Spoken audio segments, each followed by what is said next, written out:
Why is it always Ashton that's with her dad and not Joni? Well, I think that there are several reasons for it, but based on my experience when I worked there, um, Joni was very embarrassing to Rod and Ashton, and I'm using their words that when she would show up to church, that she and the two times that I met her, she was definitely high on opiates, and they were embarrassed by her. She oftentimes would take the mic and ramble and sometimes say things that they did not want her to say. We were in some pretty harrowing areas, sometimes overseas when I used to travel overseas. Shirts up there, so he doesn't even try to cut it nicely. He just, it just looks awful. So he looks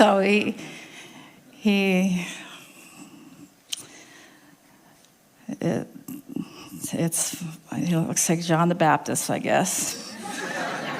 But they were tired of trying to explain these things away and cover up for her, because people were asking if she had had a stroke. That's how slurred her speech was, and even how she walked and moved around. You could tell that something was wrong. And Rod had a very strange relationship with his own mom.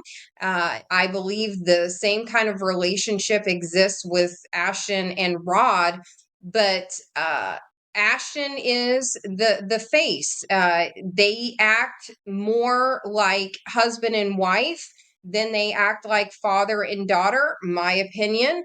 But I have seen them interacting very closely, and it's very strange. I would say that even if they were not, in pulpits and pushing this religious business that they have, but absolutely, that's my 2 cents on that. I hope that sort of helps. But yes, I think she probably does struggle with some depression. She's a caregiver for Austin and that sort of thing. But I mean, any of us would be depressed, I think, if we had to live with those two. Anyways, now I digress. So Rod says that God tells him about dollar amounts, but not about the predators that are in his circle, including himself. And we're not just talking about these more famous ones, okay? Let's not forget David Amos, okay, that had multiple affairs. He is on his second marriage, which, okay, whatever. But they have propped him up and put him in positions of authority. And now he's the dean of students at Valor Christian College. But just last year, he was sexually harassing, sending text, pictures, and harassing this young lady on a daily basis. And he still has a job there, even though he was put on a little bit of a sabbatical. He is back. And to my knowledge, that young girl is still working at the church. And I am sure that she is brainwashed and manipulated and spiritually, financially, emotionally abused, and they have made her believe that it's her fault. And so she continues to stay in that system. Let's not forget about Terry Kelly, who was molesting and sexually abusing very young girls at World Harvest Church. I'm going to say the names because I usually don't say them, but I have had it up to here with these people. Nathan Pearson, who is also a pastor, and there are several claims against him, and the Rod Parsley and the church are aware of it.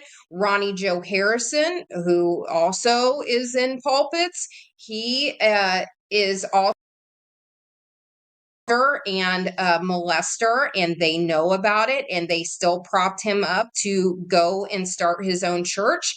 And now this Stephen Hole, unfortunately, I'm sure that there are countless others, because they learn this behavior when they go to this school at World Harvest or the church. They learn these tactics. They see these people behaving in these manners, and they think it's okay. So they go off and they perpetuate the behavior. And there are too many victims to even count. Everything you're about to hear is just my assessment. It's my opinion, and not to be taken as fact. Loud, blunt, and without apology, Robin Tor Grimson was morally right, strategically sharp, and absolutely necessary on the September 9th, 2025 episode of Mega Maniacs. She did more than rant. She documented, framed, and rallied. If your compass points toward justice for harmed people rather than the protection of institutions and reputations, this episode was righteous, relentless, and indispensable. Here is a thorough, hard-hitting assessment of this Mega Maniacs episode. 1. What Robin did, plainly, effectively, courageously.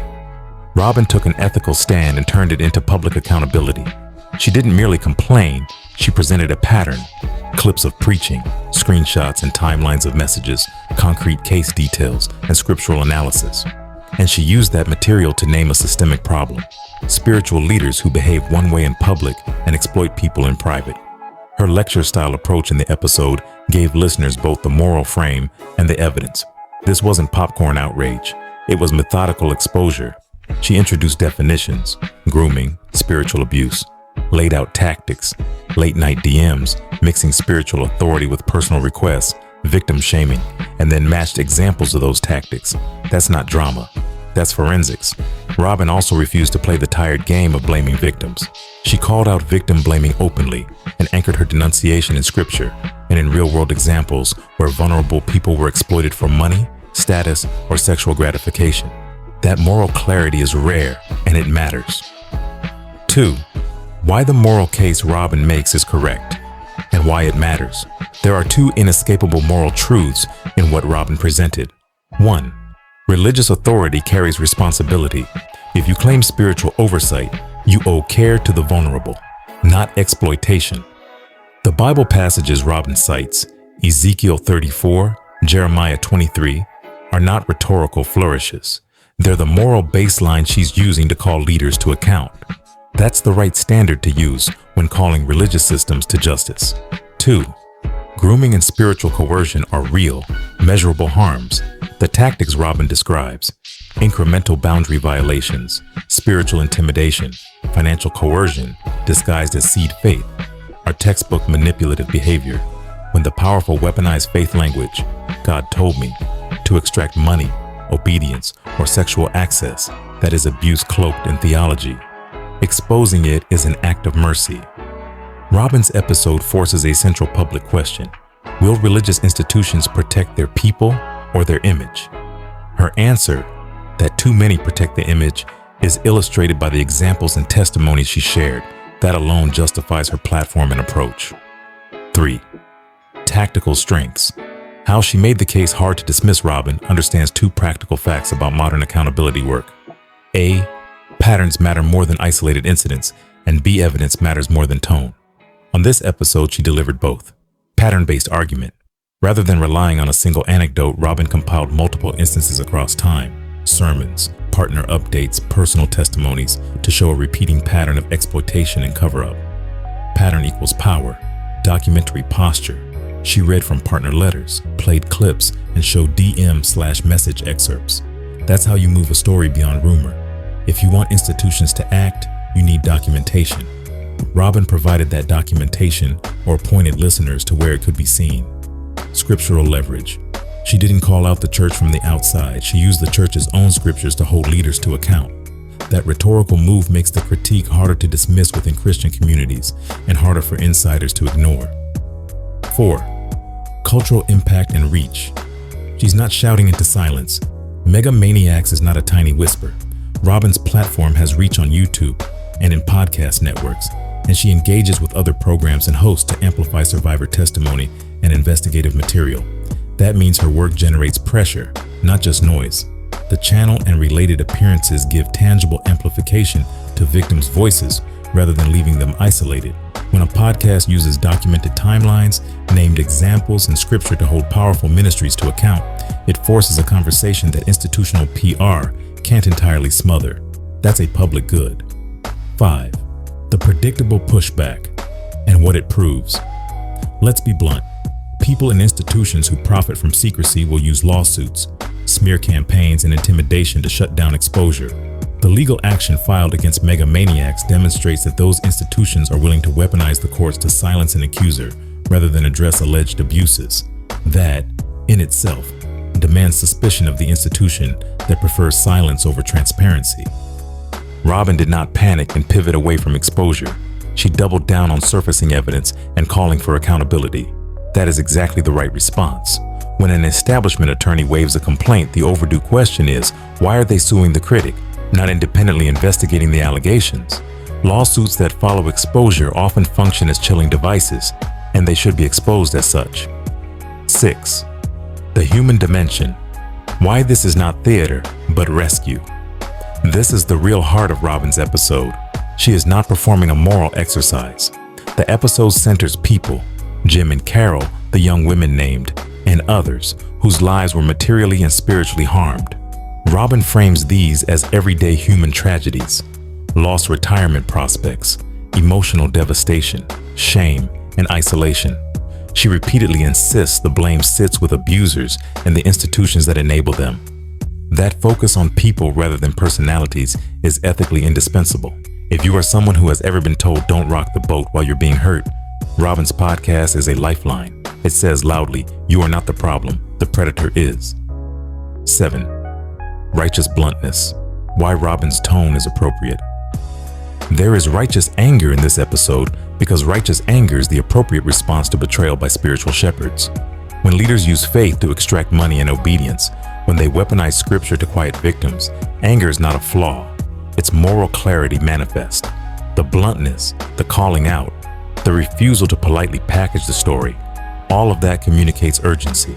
These are not polite policy debates. These are human harms that demand remedy. Robin's bluntness is not for spectacle. It is necessary to cut through the institutional reflex to gaslight and obfuscate. 8. Concrete demands Robin makes, and why they're right. Robin's episode issues the right public demands: transparency, independent investigations, restitution where appropriate, and structural protections to prevent grooming and financial exploitation. Those are not radical asks. They are reasonable steps any accountable institution should welcome. If a ministry won't consent to audits, sworn testimony, and outside review when faced with credible accusations, what exactly is it protecting? Its people or its profits and reputation? 9. Why supporters should rally behind Robin and what solidarity looks like. If you care about justice inside faith communities, Robin deserves unequivocal support. Financial support for legal defense and investigative work. Crowdfund campaigns and donations help keep truth tellers in the fight. Amplification. Share the evidence. Direct journalists to the documented files and transcripts, and pressure mainstream outlets to investigate. Practical support for survivors. Counseling, legal referrals, and safe spaces are the real-world responses that matter, and Robin's platform helps connect victims to those resources. Supporters should make it untenable for institutions to use legal muscle to silence victims. Demand accountability, not gag orders. 10. Final moral verdict. Short, sharp, unambiguous Robin Torgrimson did exactly what courageous witnesses must do. She listened to the harmed, she compiled evidence, she used public scripture to question public claims, and she deliberately put institutional power under sunlight. That is not reckless, it's necessary. It is morally right, strategically effective, and urgently needed. The institutions and individuals who have a problem with that, who respond by suing rather than investigating, are proving Robin's point for her. They are exposing their own preference for reputation over reform. That is shameful. It is time the public stops giving the benefit of the doubt to any church or leader that refuses independent scrutiny when multiple, consistent allegations of grooming, financial exploitation, and cover-up are brought forward. Robin is leading a fight for the basic dignity and safety of people inside religious communities. She is on the right side of that fight. Back her. Amplify her evidence. Demand that institutions stop protecting predators and start protecting people.